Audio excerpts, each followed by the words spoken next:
పైకెత్తి మీరు అందరు నేను చెప్పవలసిన మాట గుర్తించాలా. చెప్పండి, మరలా అనండి, లేకపోతే మళ్ళీ అనండి. ఆమె చదివించిన ఆ 2 చోట్ల మరలా అని ఉంది. తల పైకెత్తండి. ఈరోజు మన వాక్యం ఏంటంటే మరలా. అందరూ అనండి మరలా. ఎవడైనా కూడు పెట్టుకోవడానికి మన కాడికి వచ్చాడు అనుకో, ఇప్పుడు మనం ఆ కూడు పెట్టామనుకో, వాడు 2వ సారి వచ్చి మరలా మనం ఏమంటాం? మరి ఇప్పుడే కదా మరలా వచ్చావేంద్రా అంటాం. ఒకరోజు నేను గూడూరు టౌన్లో ఉన్నాను. ఒక ఆమె డబ్బులు అడుక్కునే నా కాడికి వచ్చింది. నేను 10 రూపాయలు కాగితం ఇచ్చాను. అటా తిరిగి ఎలిషా మళ్ళీ నా కాడికి వచ్చింది డబ్బులు అడగడానికి. నేను అన్నాను, ఇప్పుడే కదమ్మా 10 రూపాయలు కాగితం ఇచ్చింది, మరలా వచ్చావేంటి అన్నాను నేను. అవునా అంట వెళ్ళిపోయింది. విన్నారు చెప్పిన మాట? జాగ్రత్తగా వాక్యం వినాలా. ఈరోజు మన అంశం ఏంటంటే మరలా.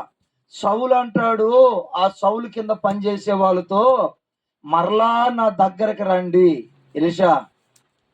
యేసయ్య అంటాడు, నేను మరలా వాళ్ళ చేతిలో నుండి తప్పించుకొని పారిపోయాను. అప్పుడప్పుడు మనం కూడా అంటాం, ఏమని అంటాం? ఇప్పుడే కదా నీకు పెట్టింది, మరలా వచ్చావేంది? ఇప్పుడే కదా నీకు ఇచ్చింది, మరలా వచ్చావేంటి? నీకు ఎన్నిసార్లు చెప్పాలా, అయినా నీకు బుద్ధి లేకుండా మరలా మాట్లాడుతున్నావేంది అంటే మన నోటికుండా మళ్ళీ అనే మాట వస్తుంటుంది, లేదా మరలా వినాల మనసు పెట్టి. అయితే నేను చెప్పబోయే ఒక 3 విషయాలు మీరు గుర్తించాలా. నేను ఎక్కువ చెప్పను, కొద్దిసేపు చెప్తాను. నేను చెప్పే ప్రతి దగ్గర మరలా అని ఉంటుంది. హల్లెలూయా చెప్పండి. చేతులు పైకి చెప్పండి. హల్లెలూయా. సౌలు అదే అంటున్నాడు, మరలా నా దగ్గరికి రండి అంటాడు. యేసయ్య అదే అంటాడు, మరలా ఆయన వారి చేతిలో నుండి తప్పించుకుని పోయాడంట. అంటే మరలా విన్నారా? అందుకని మన నోట కూడా ఏమొస్తుంది? ఎన్నిసార్లు చెప్పాలయ్యా మళ్ళీ నా కాడకు వస్తున్నావు నువ్వా? ఎన్నిసార్లు పెట్టాలయ్యా మళ్ళీ వస్తున్నావు నువ్వా? ఎన్నిసార్లు ఇవ్వాలయ్యా నీకు మళ్ళీ అడుగుతున్నావా అంటారండ్రా. మళ్ళీ అనే మాట, మరలా అనే మాట మన నోటుకుండా ఎన్నోసార్లు పలకతాం, మనం వాడతాం కూడా. ఈరోజు నేను చెప్పబోయే మాట 3 విషయాలు మీకు చెప్తాను. జకరయ్య నిద్రపోకుండా మనసు పెట్టి చాలా జాగ్రత్తగా ఈ మాటలు విని ఆలకించి దాని ప్రకారం మనం నడుచుకోవాలా. దేవునికి స్తోత్రం చెప్పండి. 2 చేతులు పైకి చెప్పండి. మొట్టమొదటి మాట చదవండి. యోహాను సువార్త మొట్టమొదటి మాట, యోహాను సువార్త 16వ అధ్యాయము 22వ వాక్యాన్ని చదవండి. అక్క నిద్ర ఎందుకు వస్తుంది నాకు అర్థం కావట్లా. జాగ్రత్తగా వాక్యం వినాలా. 16:22 మరలా చదవండి. అటువలనే మీరు ఇప్పుడు దుఃఖపడుచున్నారు గాని నేను మిమ్మలను మరలా, ఈ మాట వినాలా, నేను మిమ్మలను మరలా చూచెదను. నోట్లో గునుకున్నారు మీరు. గట్టిగా చెప్పండి, ఉద్యోగంగా చెప్పండి. హల్లెలూయా, హల్లెలూయా.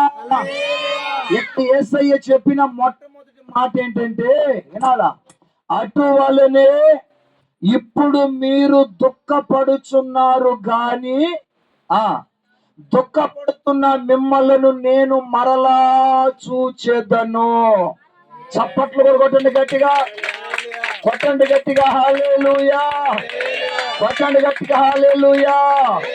నీ మహిమను ధరించిన నాకంట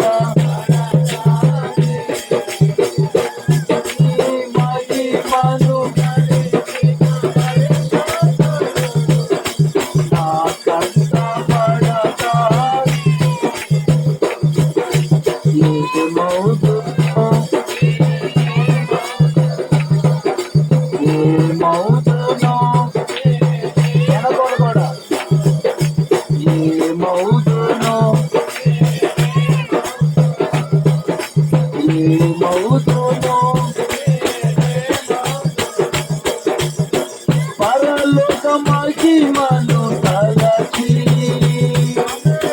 నీ పాదపాదములపై ఒరిగి పరలోక మహిమను తలచి నీ పాదపాదములపై ఒరిగి పరలోక సైన్యం ఎంకోలో పరలోక సైన్యం నిత్యారాధన చప్పట్లు మౌదులో గట్టిగా మౌదులో నీ మహిమను ధరించిన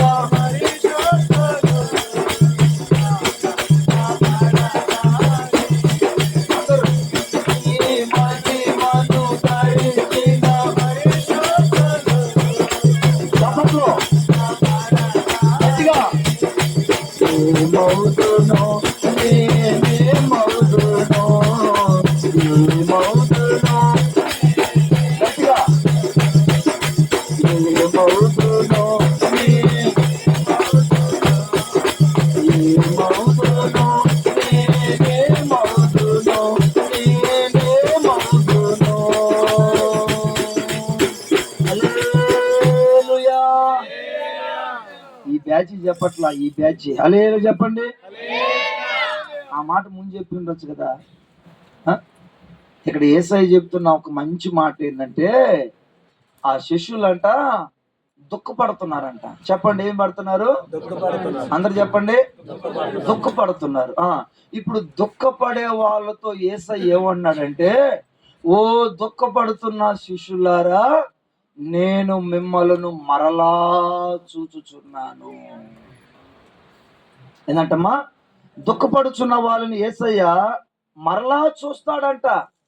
ఈరోజు చాలా మంది భర్త కోసం దుఃఖం, భార్య కోసం దుఃఖం, పిల్లల కోసం దుఃఖం, ఇల్లు కోసం దుఃఖం, ఆకారం లేదని దుఃఖం, రోగాలు పోలేదని దుఃఖం, అప్పులు తీరలేదని దుఃఖం, సమృద్ధి లేదని దుఃఖం. ఒక మాటతో చెప్పాలంటే ఆ రోజు ఏ విధంగా శిష్యులు దుఃఖముతో మునిగారో మందిరములో కూర్చున్న వారు కూడా రకరకాల దుఃఖాలతో ఇక్కడ కూర్చున్నారు.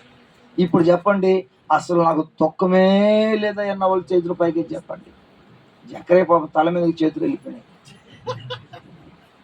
అర్థమైంది చెప్పిన మాట. అసలు నాకు దుఃఖమే లేదయ్యా, నేను దుఃఖం లేకుండా మందిరానికి వచ్చినానని చెప్పి మీ మరలా చేతులు పైకి ఎత్తండి. ఒక్కరు కూడా ఎత్తారు. ఆఖరాకి వాక్యం చెబుతున్నా కూడా నాలో కూడా ఒక దుఃఖం ఉంది. ఏంటి ఆ దుఃఖం? ఈ నెలలో 1,50,000 చర్చి స్థలం కట్టాల. వాక్యం చెబుతున్నా నాలో ఒక దుఃఖం ఉంది. అమ్మా వినండి, వాక్యం వింటున్నా మీలో కూడా ఒక దుఃఖం ఉంది. చప్పట్లు కొడుతున్న వారిలో కూడా దుఃఖం ఉంది. ఆఖరాకి లైవ్ లో వాక్యం వింటున్న వారు కూడా కొంతమంది దుఃఖములో ఉన్నారు. అందుకని యేసయ్య ఈ పునరుద్ధానపు ఆరాధన వేళ, ఈ మొట్టమొదటి ఈ బల్లారాధనలో యేసయ్య నీతో నాతో మాట్లాడుతున్న మాట ఏంటంటే మరలా. చెప్పండి, గట్టిగా చెప్పండి, మరలా. ఈరోజు మన వాక్యం అంశం పేరేంటి? మరలా. మరలా నేను దుఃఖములో ఉన్న వారిని చూచుచున్నాను. నీ చేతులు ఇరిగిపోను. గట్టిగా చేతులు పైకి ఎత్తండి. ఈ మాట అనిపించుకోవాలా? ఇంకోసారి చేతులు పైకి ఎత్తండి, గట్టిగా పైకి ఎత్తండి, ఉద్యోగంగా చెప్పండి హల్లెలూయా, హల్లెలూయా. ఎవరు మన దేవుడు? ఎవరు ఎలీషా? దుఃఖములో ఉన్న వారిని మరలా చూసే దేవుడు. అంటే ఈ మాటకి అర్థం ఏంటంటే ఆల్రెడీ ఒకసారి మనల్ని చూశాడు, ఆల్రెడీ మరొకసారి మనల్ని చూశాడు. మనం యేసు ప్రభుని నమ్ముకున్న ఆ రోజు నుంచి ఈ రోజు వరకు ఎన్నోసార్లు దుఃఖపడటం యేసయ్య చూశాడు. చూసిన దేవుడు అంతటితో ఆగట్లా. చూసిన దేవుడు అంతటితో రాజీ పడట్లా. ఏ రోజైతే నువ్వు ప్రభుని ఎరిగావో, ఏ రోజైతే నువ్వు బాప్తిస్వం పొందుకున్నావో, ఏ రోజు యేసయ్య కావాలని మందిరంలో అడుగుపెట్టి సమస్తాన్ని వదిలిపెట్టావో, ఆ రోజు నుంచి నీ జీవితంలో ఎన్నో దుఃఖాలు వస్తున్నాయి. అయితే దుఃఖపడుతున్న ప్రతి సందర్భంలో యేసయ్య నిన్ను ఏం చేస్తున్నాడు? చూడండి బెటర్ రే, నిన్ను చూస్తానే ఉన్నాడు, చూస్తానే ఉన్నాడు. గట్టిగా చూడండి పెట్టావు, చూస్తానే ఉన్నాడు, చూస్తానే ఉన్నాడు. చూచుచున్న దేవుడు ఈ రోజు నీతో మాట్లాడుతున్న ఒక మంచి మాట, దుఃఖపడుతున్న నిన్ను మరలా చూస్తున్నాడు. చప్పట్లు కొట్టండి గట్టిగా, హల్లెలూయా! కొట్టండి గట్టిగా, హల్లెలూయా! హల్లెలూయా! అందుకనే చెప్తున్నాను పుల్లారా, ఈ రోజు ఒక స్త్రీ కావచ్చు, ఒక పురుషుడు కావచ్చు, ఒక జాబు చేసే వ్యక్తి కావచ్చు, ఒక చదువుకునే బిడ్డ కావచ్చు, ఒక వ్యవసాయం చేసే వ్యక్తి కావచ్చు, ఒక ఉద్యోగం చేసే వ్యక్తి కావచ్చు, ఒక మనిషి రకరకాల దుఃఖం, రోగాల ద్వారా కొంతమందికి దుఃఖం, అప్పుల ద్వారా కొంతమందికి దుఃఖం. మరలా చెప్తున్నాను, భర్త మాట వినలేదని దుఃఖం, భార్య లోబడలేదని దుఃఖం, పిల్లలు లోబడలేదని దుఃఖం, వ్యవసాయం పండలేదని దుఃఖం, అప్పులు తీరలేదని దుఃఖం, రోగాలు తొలగలేదని దుఃఖం, ఇల్లు కట్టలేదని దుఃఖం, ఇంటికి పూత పని వేయలేదని దుఃఖం. జక్రేకి మాత్రం నువ్వు దుఃఖమే లేదు. జక్రేకి లేదు. జక్రయ్య పునరుద్ధరణ పండుగలు కూడా రాలా. ఎందుకు రాలేదని తెలుసు, నాకు తెలుసు. చేతులు పైకి చెప్పండి, హల్లెలూయా! గట్టిగా చెప్పండి, హల్లెలూయా!